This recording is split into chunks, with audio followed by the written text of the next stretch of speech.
Fascinating stack of sources from you today, taking us right down to the smallest scales imaginable. Yeah, absolutely. The kind of scales that really push the boundaries of what we think we know about the universe. We're talking about the Planck scale, right? And specifically the Planck length. That's the one. It's something like 10 to the minus 35 meters.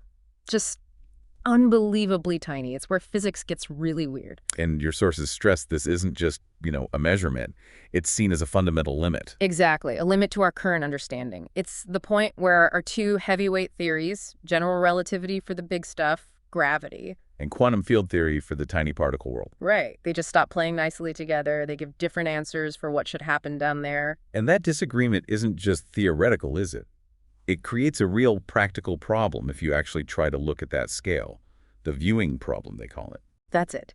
To see something incredibly tiny, quantum mechanics says you need a probe with a really, really small wavelength. And small wavelength means high energy, like really high energy. Precisely. To see something Planck length size, you'd need Planck scale energy. But then, general relativity steps in. Ah, right. Because GR tells us if you concentrate that much energy, which is equivalent to mass, right, e-cmpr into a space that small.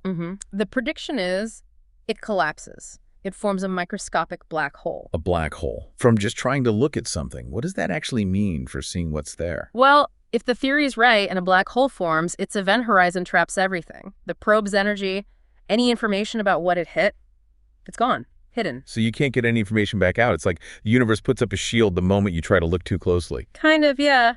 Our current physics basically predicts its own inability to directly observe its own supposed foundations.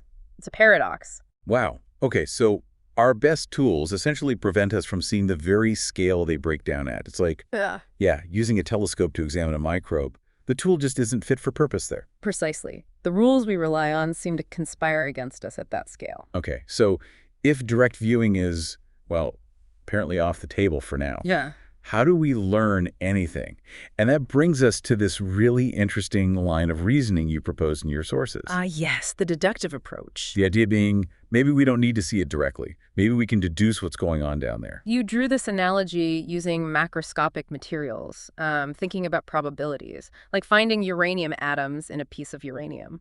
Right. The core thought was, if you have a lump of pure uranium, finding a uranium atom in it is, well, practically guaranteed. It's fundamental to what uranium is. And the question you raised was, could a similar logic apply way down below the Planck scale if the universe there is made of some fundamental bits, maybe like the strings in string theory? Could the big stuff we see, the macroscopic material, somehow influence the probability of finding certain types of those fundamental bits deep inside it?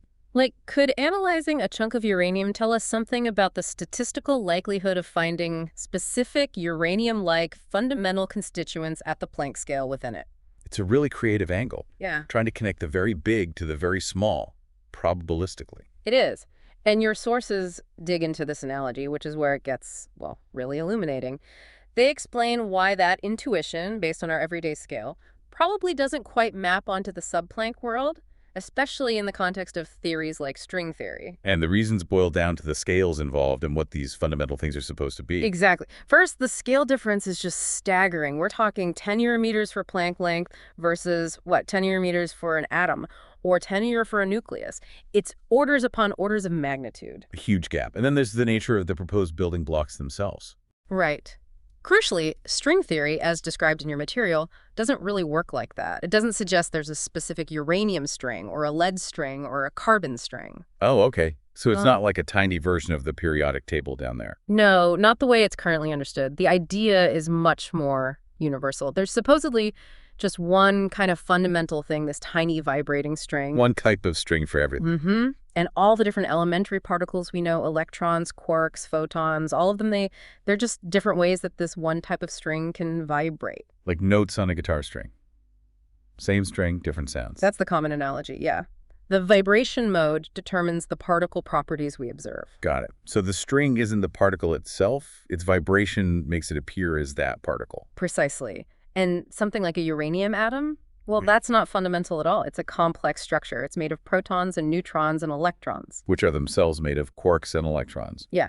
Which, in this picture, are just strings vibrating in certain ways. Exactly. So if you looked inside a piece of uranium with some hypothetical supermicroscope, You wouldn't find uranium strings. You'd find the same fundamental strings that make up everything else, just vibrating in the specific modes corresponding to electrons and the up and down quarks that form protons and neutrons. And those same vibrating strings make up copper atoms, and oxygen atoms, and everything else. Right. The uraniumness isn't a property of the fundamental string itself. It emerges from how many protons and neutrons, made of quark strings and electrons, also strings, you bundle together at the much, much larger atomic and nuclear scales. Ah, okay. So the property uranium is about structure and arrangement at higher levels, not a unique ingredient at the base level. That seems to be the interpretation based on the sources.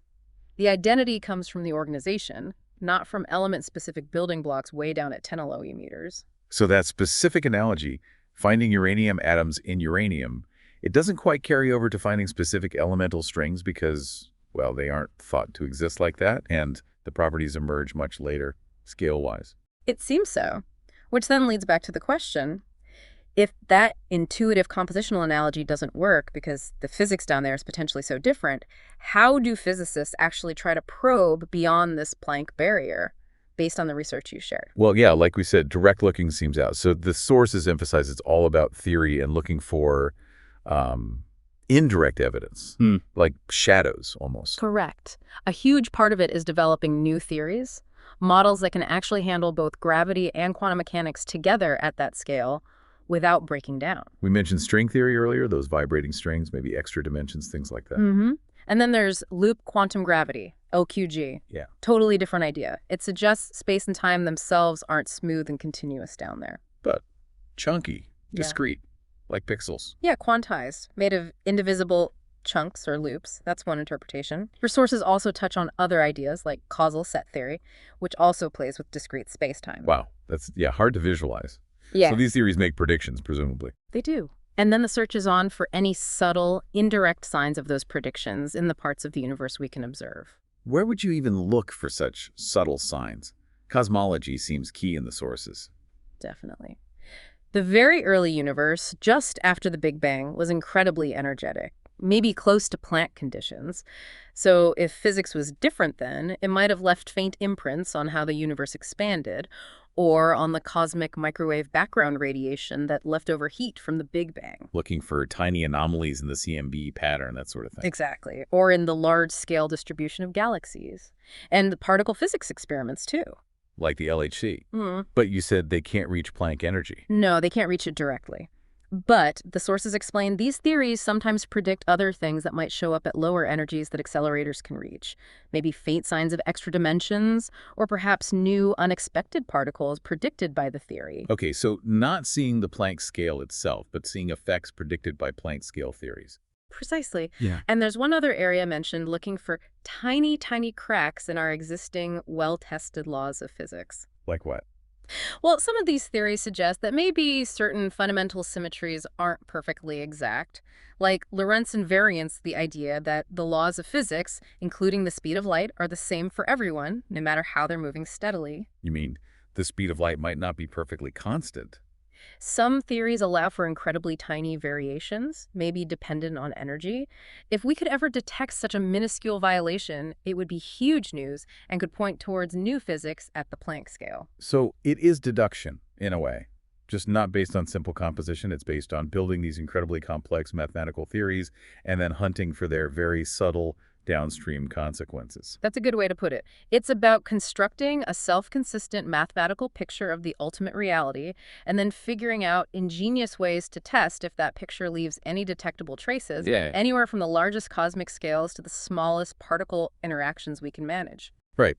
So bringing it all back together, thinking about the Planck scale challenge and your original very creative analogy, while using macroscopic composition to guess at probabilities of finding specific fundamental units down there doesn't quite seem to mesh with theories like string theory as laid out in your sources. Mainly because those fundamental units are thought to be universal, like the strings, and the identity of things like uranium comes from structure at much larger scales. The sources definitely show that physicists are using deduction and indirect reasoning. It's just a different kind. They build these big theoretical frameworks, string theory, loop quantum gravity, others, and then they look everywhere for the slightest hint, the faintest echo of those theories in action. Yeah, it's a realm where our everyday intuition about how things are put together really seems to fail us. It demands completely different principles than the ones governing atoms or, billiard balls. It really pushes the limits of thought.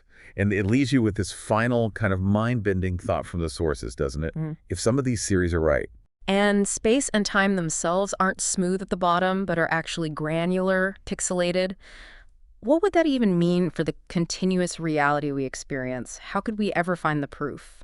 the signatures would have to be so incredibly subtle, so indirect. It makes you wonder what other fundamental truths might be lurking just beyond our current grasp and what it will take to finally uncover them. Definitely something to mull over.